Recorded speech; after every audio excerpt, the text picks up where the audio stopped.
in too much depth, I want you to note that when we're saying we're going to talk about momentum, we have been trained from our other classes to kind of separate topics. It's not the way it works here. This stuff is all worked together. These are just different sides of the same idea. And momentum is no different. So you can't assume that what we're going to do with momentum doesn't include information about energy. It just tells us different things. So let's define momentum first. And I also want you to know that momentum was actually the seminal measurement according to Newton. We do this all the way backwards with momentum being released at the end. Newton would have led with momentum. I mean, his original intention was for us to define force in terms of momentum. Well, we do it different when we try to teach this to high school students, but this is not his idea. So his idea was to make momentum the center, and everything that happens to the momentum of the object to be something that was something worth exploring. And we did this at the end, that we finally had this idea of momentum being introduced at the last chapter of this particular unit. But he began here.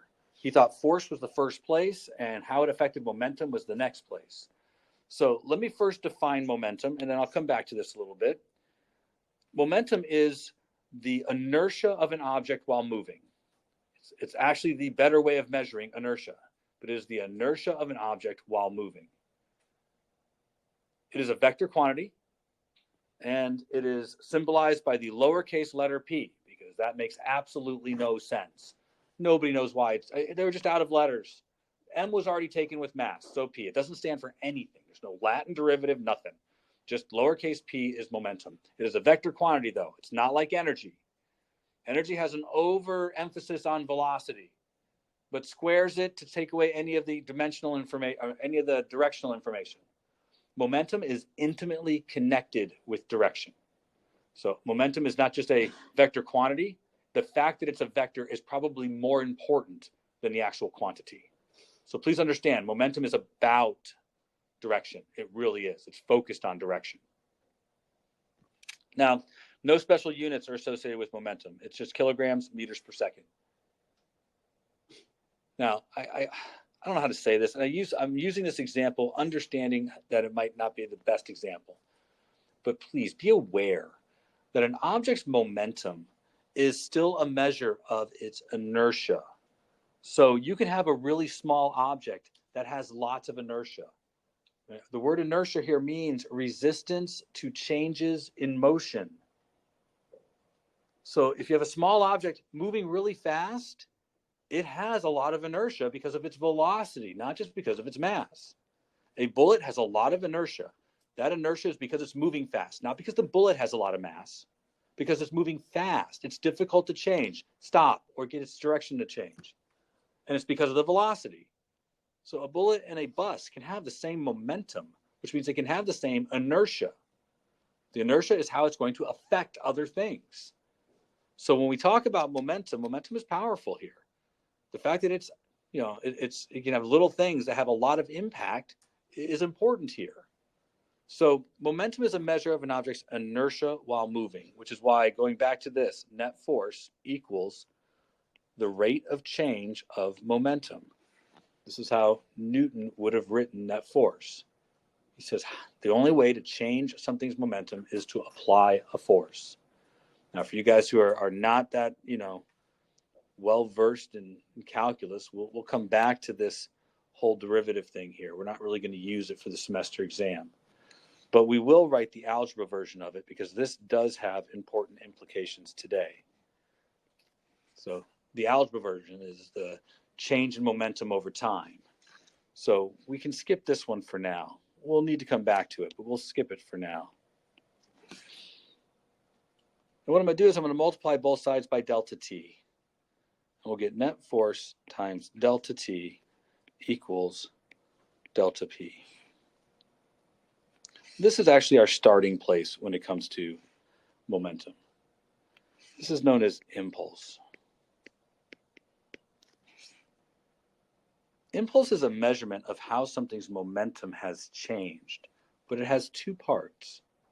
There's a causal part, and there's the effect part. The equal sign in the middle indicates that if you wish to change something's momentum, you have to apply a force over some period of time. Now, either side of this is considered impulse, and impulse is similar to work, where work was how effective a force was at moving an object or changing its kinetic energy. Impulse is how effective a force is at changing an object's momentum. Now, there are differences, but I hope you understand that it's intimately connected with time in a way in which work was intimately connected with displacement. Now, generally, most objects that experience force over time are also displaced. So oftentimes, when you're applying an impulse, you're also doing work, but not always. I do want to point out, in the same manner that you can measure how much work is done by measuring the change in kinetic energy, you can measure how much impulse was applied by measuring the change in momentum.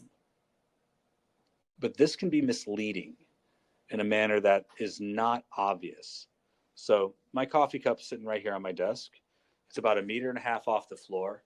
And would you guys all agree that if I were to drop my coffee cup, it would probably shatter on the floor?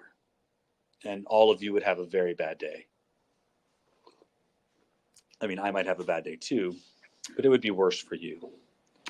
So consider just a moment that there's a floor,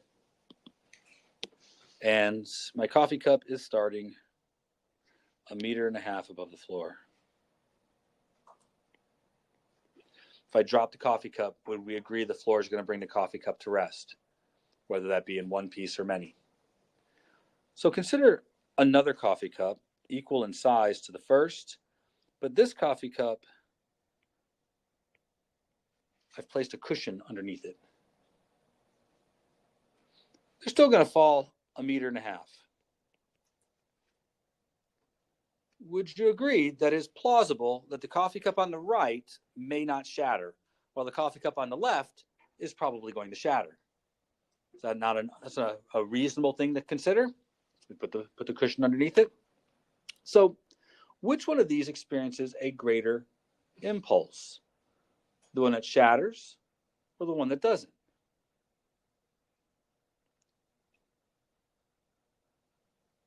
Are we paying attention? You guys who have had physics before have seen this example before.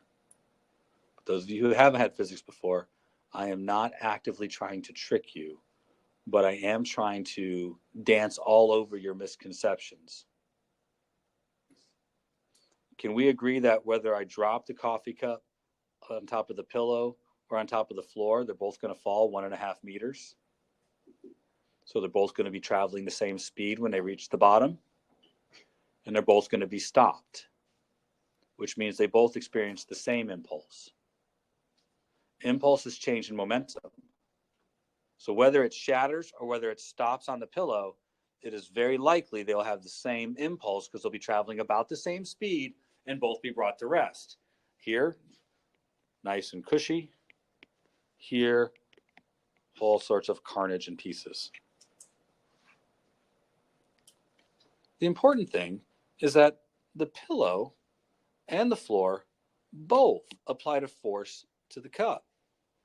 But the pillow took longer to apply that force because it could apply the force over a longer period of time. The force required to stop it was lower. It was smaller. It's force that breaks the coffee cup, not impulse. The force is what caused the coffee cup to break. You apply great enough force to the coffee cup and you'll get it to smash into pieces. If you want to reduce that force, one way to do so is to make it take longer for the object's momentum to change. The vast majority of you are going to drive home here in a little bit. Bell's going to ring. You'll be happy. Finally get to leave physics, go to your cars, get in your cars. And I hope you will all, of course, put on your seatbelts. Unless you're riding the bus, of course. We don't believe in seatbelts on the bus. We just want them little kids to bounce all around inside there. But in your car, we'll allow you guys to wear a seatbelt. At least I hope you will all wear a seatbelt. Because, I mean, these are your options, aren't they? You get into a car accident. I'd argue that there are 3 methods for you to be able to stop. There's the pillowy softness of the dashboard. There's the elastic stretching of the seatbelt. And then there's the pillowy softness of the exploding airbag. All three of these are things that can bring you to rest in a car accident. So if you're driving 40 miles an hour, you get into a car accident, your car is going to be brought to rest. You're going to experience the same impulse, whether you are stopped by the dashboard, the seatbelt, or the airbag. Now, there's a fourth option. You could be ejected from the vehicle and be stopped over a very long period of time as you slide across the ground. Of course, that tends to leave a streak. And although that might be less force, I'm not sure that's the option you're looking for. So let's assume you stay in the car and you're stopped by one of the three things we just described. Pillowy softness of the dashboard. Yes. Dashboard stops you in tenths of a millisecond. Seatbelt stops you in milliseconds. Airbag stops you in tens of milliseconds.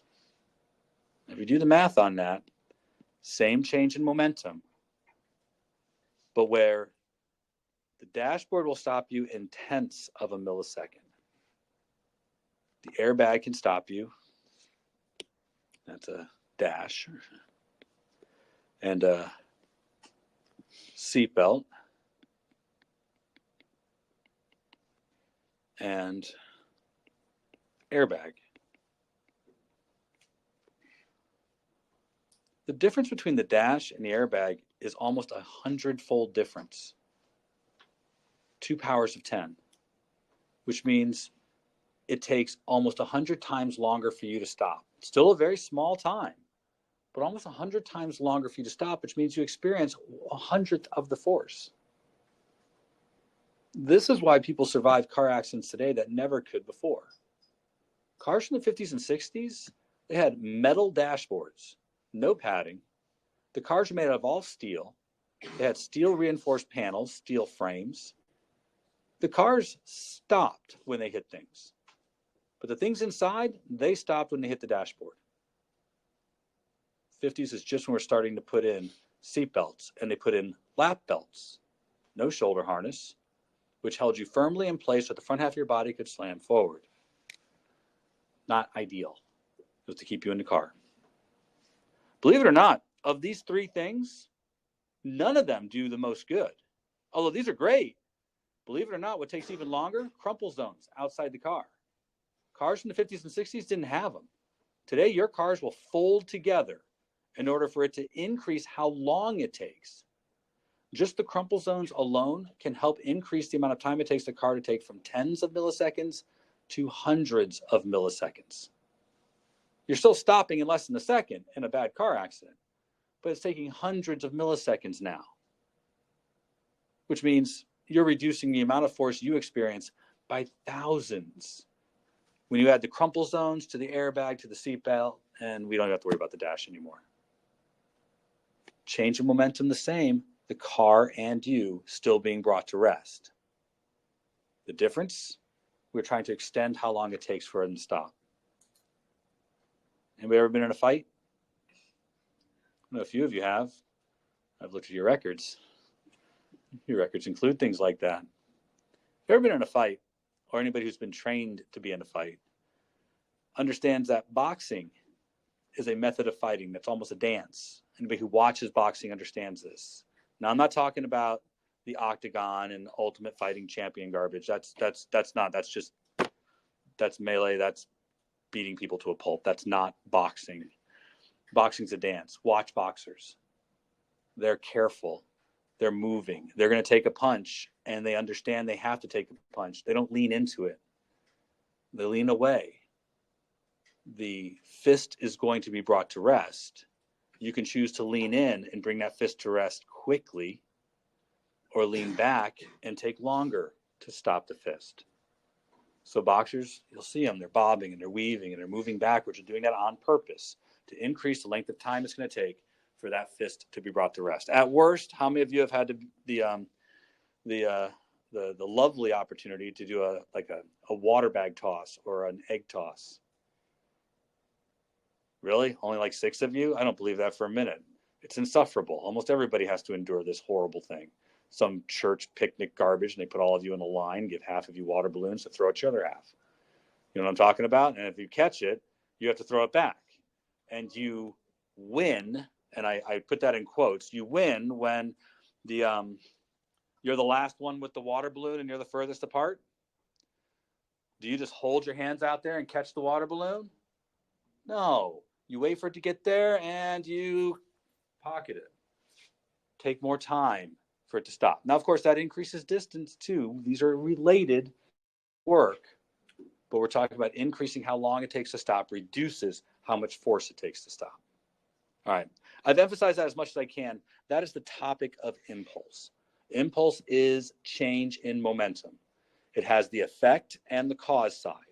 Cause is a force over time. You push on something for a period of time and you will affect a change in its impulse. So here's where I need you guys to practice to prove it. And it's going to be the last person to bring their calculator out from their bag. So yeah, that gets them every time.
All right, I think everything's working again. I don't know what the problem was there, but it was unpleasant.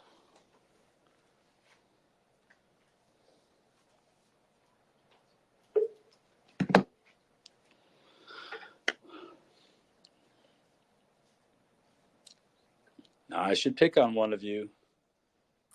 Tell me what the impulse is. Now there's a group of you out here who really don't know what you're doing, and I understand that.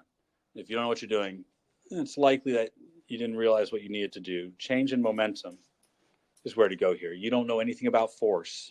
So the only way you can answer this is by change in momentum, which is going to be the final momentum minus the initial momentum. I believe there are three things that students didn't pay attention to because they didn't know to pay attention to them. Was I nice? I wasn't nice. I wasn't mean, though. And I said thank you. So I got an Amazon box. I wish it was as exciting as I'd like it to be. It's not. They denied one of my orders, so I'm frustrated. So there's just 2 capacitor meters in there. That's not very exciting, but okay. Calculating momentum is MV. Now, when I look at this object, I will notice that MV has the V portion as a vector, which means I have to decide what direction is positive in these kinds of problems because they have direction.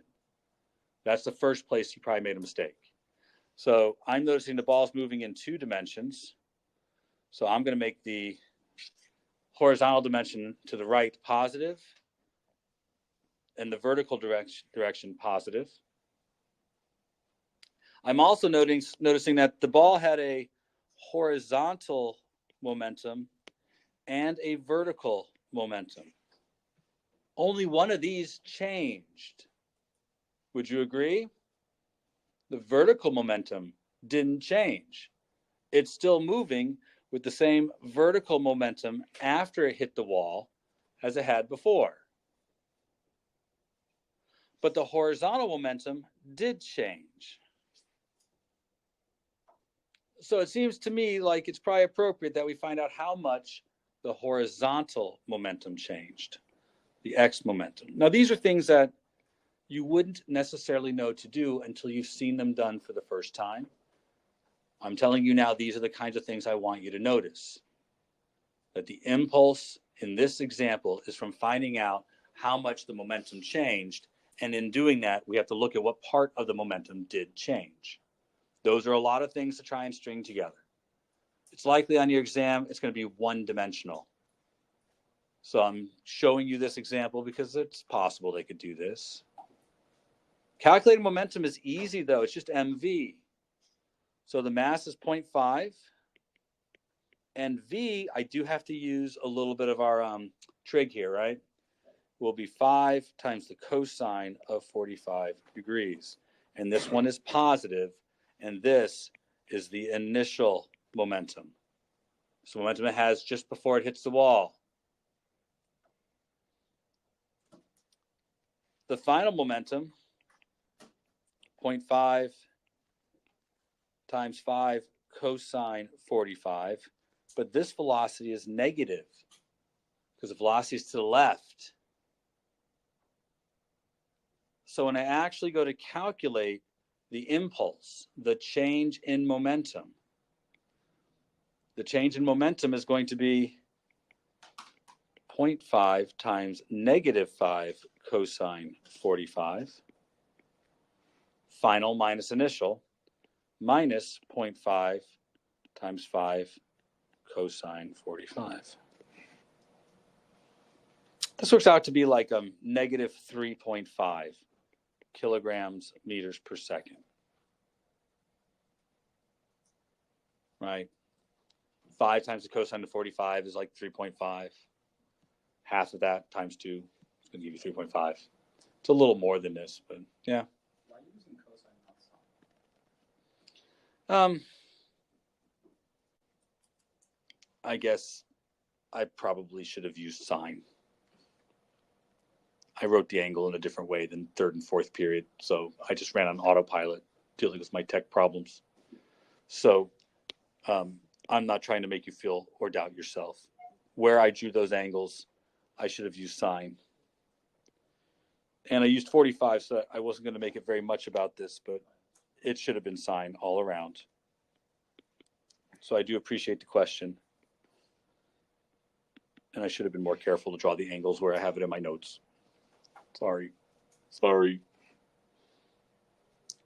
The numbers don't change because it's 45 degrees, so. All right. Follow-up question would be something like, if the ball is in contact with the wall for 1/10 of a second, how much force did it experience? Those are the typical kind of follow-up questions, right? If I say that it's in contact with the wall for 0.1 seconds, then you should be able to set this equal to force times delta T. That would tell you how much force it experienced.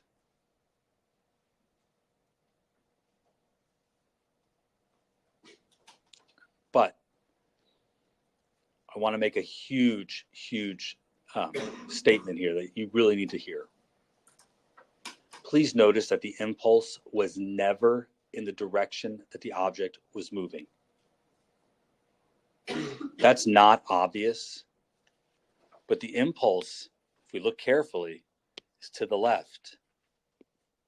This is the direction of the impulse at the point where it struck the ground or struck the wall. The ball never moved to the left.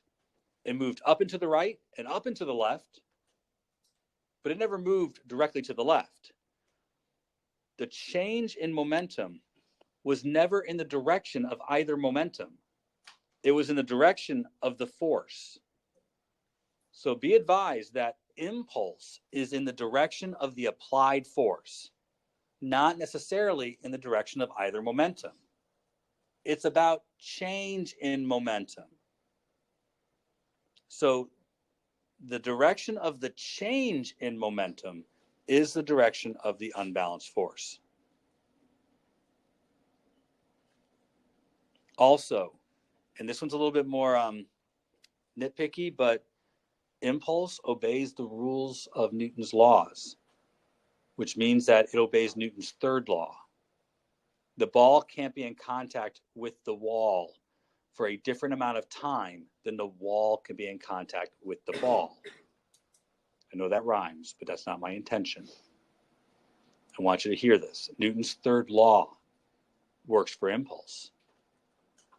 The wall experienced an equal and opposite impulse as the ball.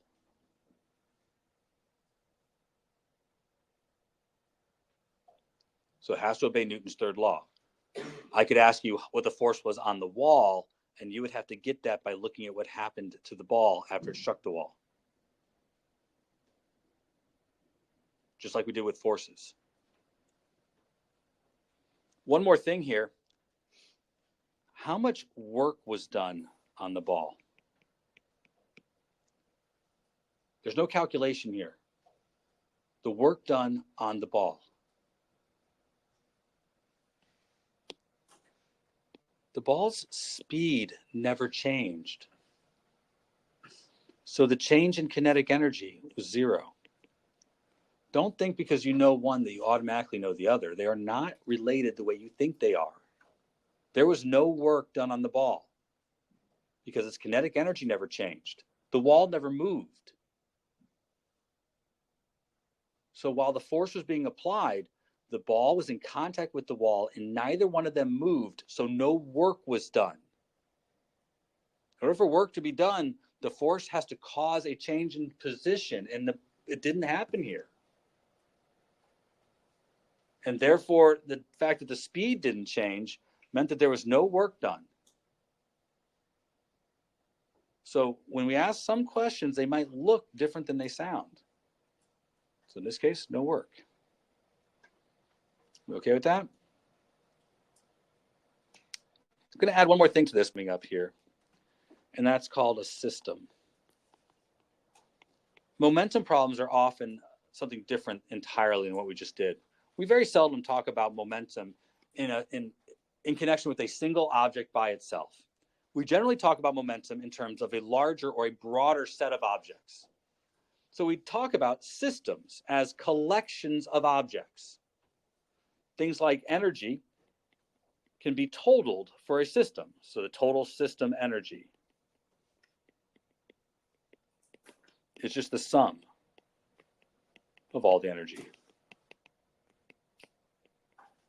You add up all the kinetic energy, all the potential energy, and you would get the total system energy. But there's also total system momentum.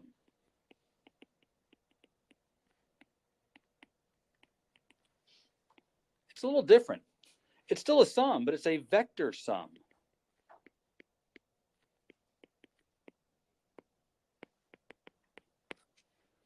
Consider the room right now. The room is filled with air. We know that because we are breathing, so that's good. Now, I guarantee that the air molecules are moving.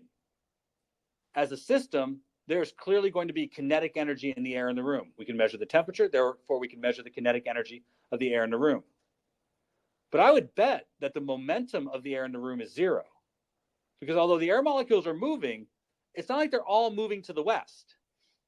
If they were all moving to the west, everybody on the east would be suffocating. It's all of you guys, because all the air would be over there. But the air molecules are moving randomly and in all directions. So we would say that the net momentum of the room is zero, even though the air molecules clearly have kinetic energy.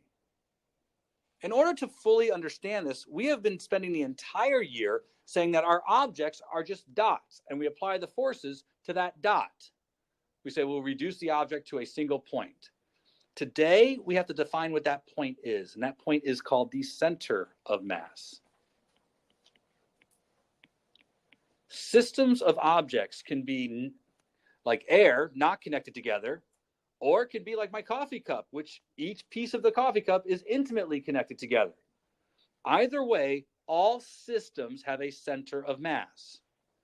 The problem with center of mass is that it's a very misunderstood idea. For example, let's say I have 3 objects, all in a line. And for just a moment, let's say these 3 objects are a system. But they're all in a line. And I think I'm trying to convey an idea that one of these objects is bigger than another, and one of them is smaller than another. Right? You can kind of see that, 3 objects in a row, all connected along, say, a nice straight line. Where would you say the center of mass of this system is? Over here or over here? On the right side or the left side of the little dot? Right side. So maybe here, center of mass, close to the big guy, but maybe not on him. First thing you need to understand is center of mass is a place. Center of mass is a position. It's a location. People think it's the mass of the object. It's not. It's a place around the object. Not necessarily inside the object. Center of mass of a donut would probably be where the hole is. That's the center of mass of the donut. So it doesn't have to be in the object, but it is a location. So to figure out where the center of mass is requires that we actually establish a reference point, something that we can agree upon in order to measure where the center of mass is, because it is a place. So for a 3-dimensional object, the center of mass would have 3 dimensions, X, Y, and Z. You'll be expected to calculate center of mass. And center of mass is not a hard calculation. It is a weighted average. For this case, where there are 3 objects, in order to calculate the center of mass, you would do the weighted average. You would pick a reference point. You would measure how far away each object is from the reference point. And then you would calculate the weighted average. M1R1 plus M2R2 plus M3R3.